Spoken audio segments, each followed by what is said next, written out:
Sa kabila ng modernong kabihasnan sa Parañaque, may isang bahay na tila naiwan sa nakaraan.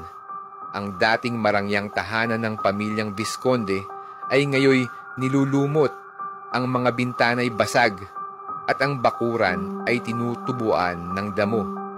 Ngunit higit sa lahat, ang bahay na ito'y puno ng kwento.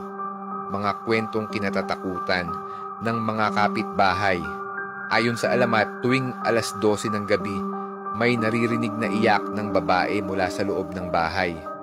Minsan, may nakikitang mga anino sa bintana kahit walang tao.